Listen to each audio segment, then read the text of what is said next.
את המקום הזה אני זוכרת מגילים מאוד קטנים.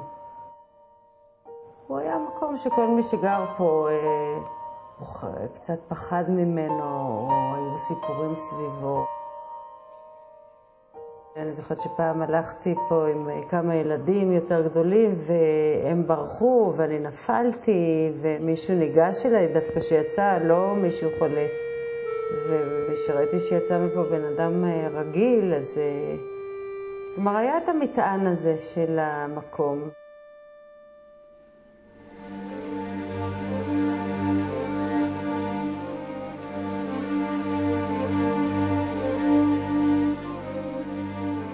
היום יש פה מרפאת יום לאנשים שהם חולים בלפרסיס שבאים לכאן מכל הארץ, והרבה חדרים ריקים, ואני הציירת של המקום.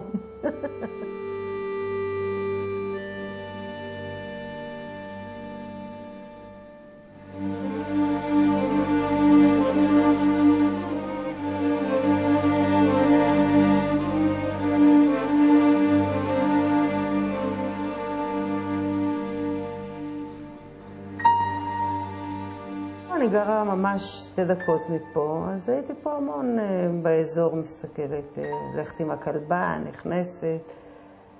באיזשהו שלב התחלתי לרשום את המקום הרבה יותר באינטנסיביות ולצלם.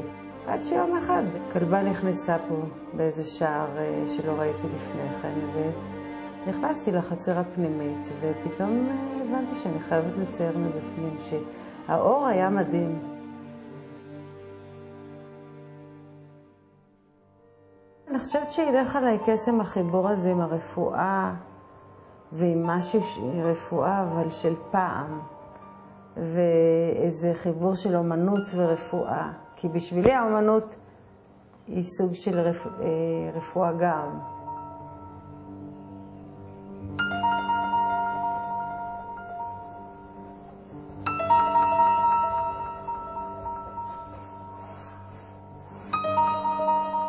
היה את המצב של הציור בשמן, שזה המדיום שלי בדרך כלל. לא ידעתי כמה זמן אני אוכל עוד להישאר פה, אז התחלתי גם לצלם.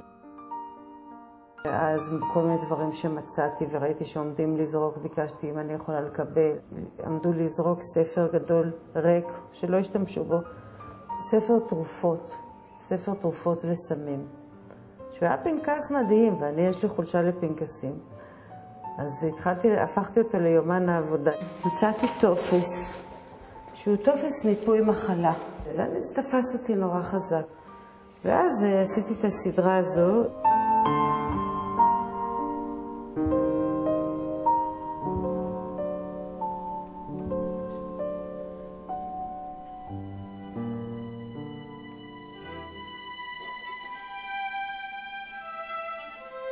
פה למשל בעבודה הזו יש גם את הטופס, גם צילום שצילמתי, גם רישום בעט, וגם הגז האדומה הזאת שצבעתי אותה וצילמתי דרכה.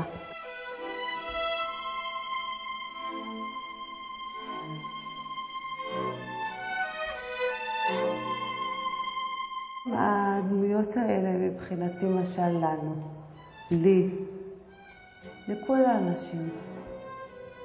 ההוצאה שלו מהמגירה והאנונימוס הזה, מישהו יוצא מתוך מגירה אפורה כמו איזה דף על קרטסת, אז יש פה איזה מחאה נגד אנונימיות.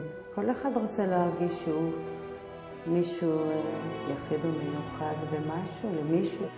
הפסיפסים זה עבודה שאני מציירת את התמונה הזאת לאורך כל הזמן שאני פה. בדרך כלל כשאנחנו רואים פסיפסים זה ארכיאולוגיה, ותמיד הם קצת הרוסים. אבל הכנסתי את עצמי כבר בתוך הכנסתי את עצמי עם המודל שלי.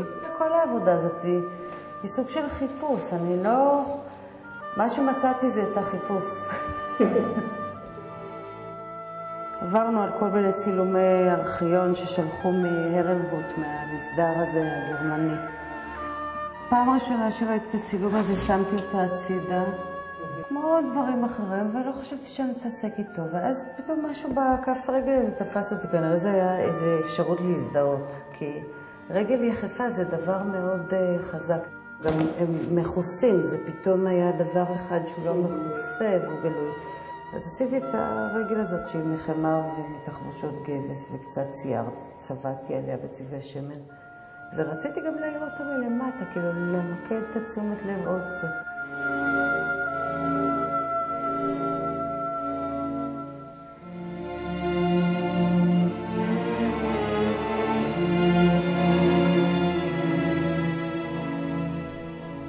באיזשהו שלב היה לי ברור שאני רוצה מאוד להגדיל אותה. עכשיו זה היה בשבילי איזו דרך של להכיר את הדמויות.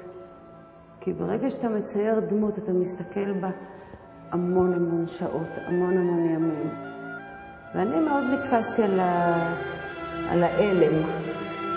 על האלם הזה, כאילו, כי הוא נראה בריא, נראה בשיא העלומים שלו, ואתה לא יכול להבין איזה מין גורל זה. זה בעצם סמל לסבל מבחינתי. יש מישהו שלא סובל? אלה זה יומני עבודה, כל מיני סיבובים שלי על המקום. פעם טיול בגן לפני ערב, פעם ירידה פה למרתף. פה זה איזה חלון במרתף למטה. ואז איזה אמבטיה ישנה.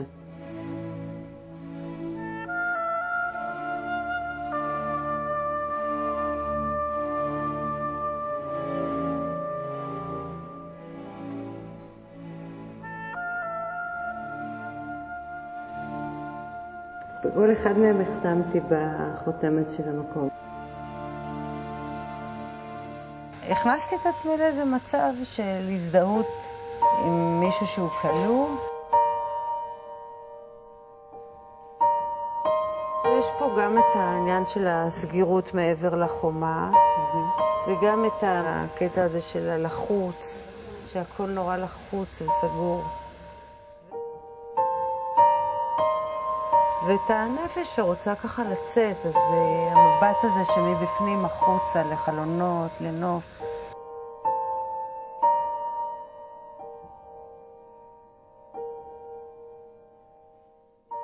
השער היה לי נורא חשוב כי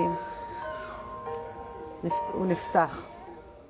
זו תמונה שעשיתי אותה כמעט בסוף והוא נפתח.